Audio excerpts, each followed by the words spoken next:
Good afternoon. This is Cody Kaufman with Christopher Becker, FTH 202, May 13th, 2025.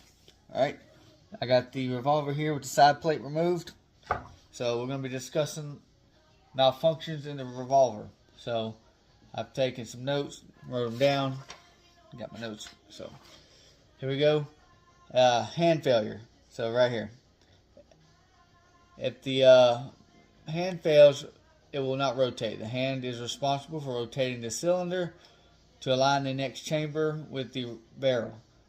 If the hand fails, the cylinder may not rotate properly, leading to failure to rotate. This can result in the revolver not being able to fire the next round as the chamber is not aligned with the barrel.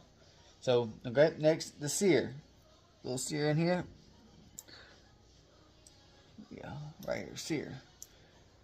If the sear fails, it will not lock. The sear holds the hammer in the cocking position until the trigger is pulled. If the sear fails, the hammer may not stay cocked, leading to failure to lock. This can cause the hammer to fail prematurely or not at all, resulting in failure to fire. Alright. Cylinder stop failure. So, get it. Cylinder stop right here. So if the cylinder stop fails, it would not lock. The cylinder stop locks the cylinder in place to ensure proper alignment with the barrel. If the cylinder stop fails, the cylinder may not lock properly, leading to a failure to lock.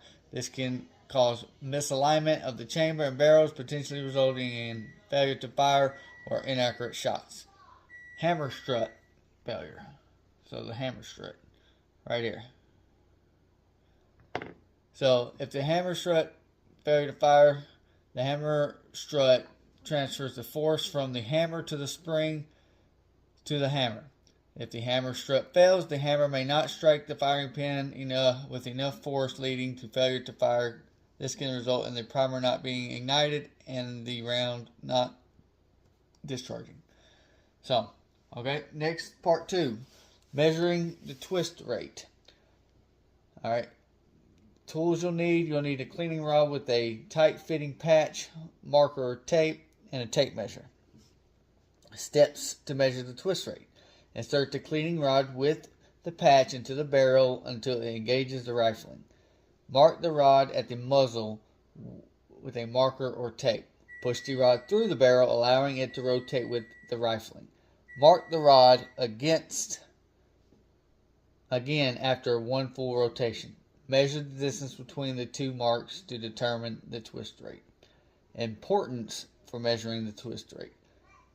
Accuracy and stability. Knowing the twist rate helps in selecting the appropriate bullet weight and type for optimal accuracy and stability.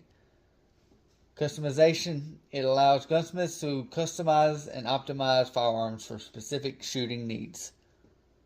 Verification. Ensuring the twist rate matches the manufacturer's specifications helps in diagnosing accuracy issues and maintaining firearm performance. This is Cody Kaufman, week 3. Thank you.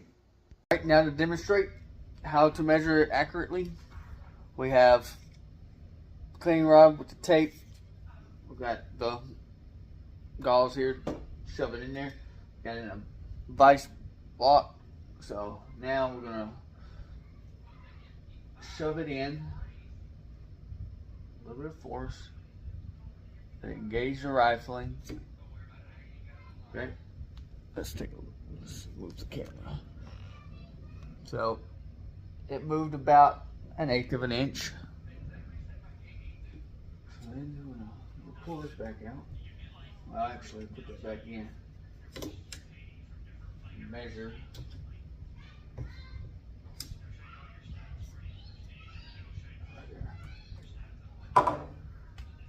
Measure it.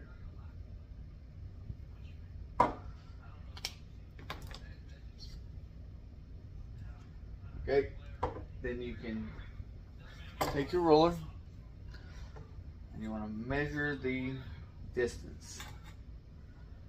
And let's pull this out. You can see that it was right at 2 inches. So then we multiply 2 by 8 for a full rotation, gives you 16. It's a 1 in 16 twist rate. That's how you measure for the